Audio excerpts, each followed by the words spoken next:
Eyewitness News has been closely monitoring the ongoing situation regarding the planned move of the College of Nanoscale Science and Engineering from the Suny Polytechnic Institute in Marcy to the University at Albany. Well, on Tuesday, the Suny board voted unanimously that the move will be taking place. Our Eyewitness News reporter Shelby Pay tells us more.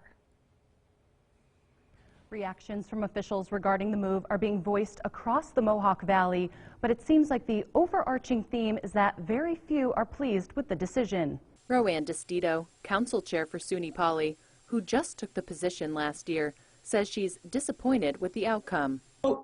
This is where we were before the merger, okay, in 2014.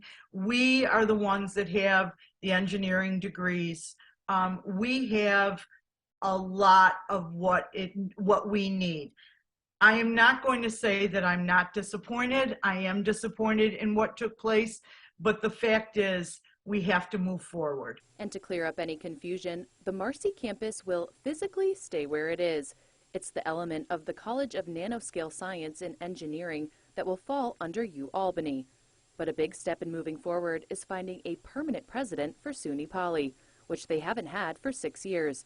DeStito thinks this had an effect on the move as well. I believe that it was in fact a very detrimental part of Suny Poly and its current state. Yes, I believe that it was a problem. The promise that came with the original merger was that it would help aid in the economic development of the Mohawk Valley. So, is that still a possibility?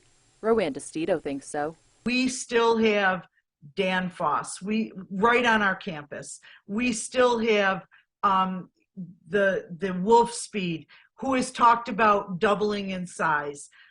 We have the ingredients that they need to be successful right here. Although, you know, there were some negative comments about unfortunately from another region of our state, I think that we will put together a first-class polytechnic college, and we will move forward in the future. And I want everyone to understand that. We will work with our elected officials, and we will move forward. As Roanne DeStito said, Oneida County Executive Anthony Picenti has a big say in this situation.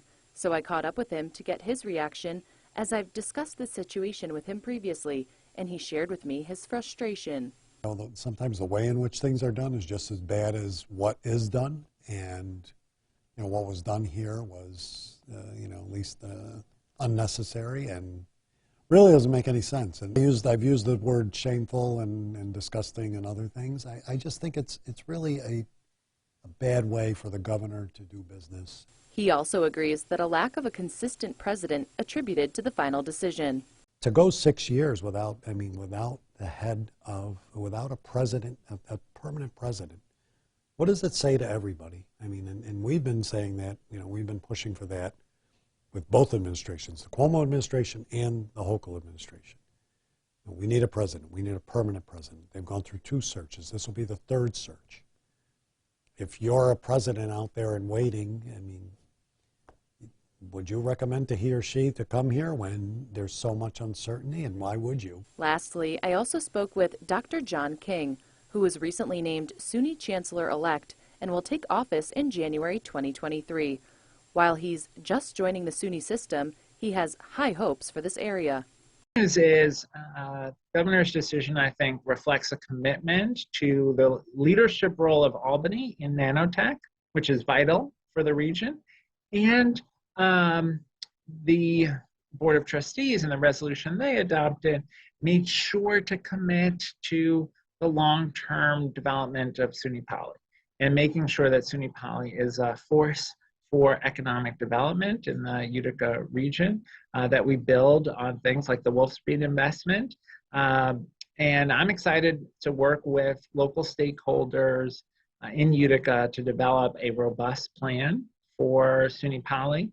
The Board of Trustees also appointed an officer in charge at the Suny Poly campus, and just today is launching a search for the next Suny Poly leader.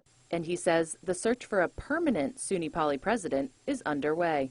Exactly our hope, and I think we will, because I think everyone, all of the stakeholders are committed to the role that SUNY Poly can play in the region. And I'll be following up with even more officials in the next few weeks, so be sure to keep up with Eyewitness News for the latest information. Reporting in Marcy, I'm Shelby Pay, Eyewitness News.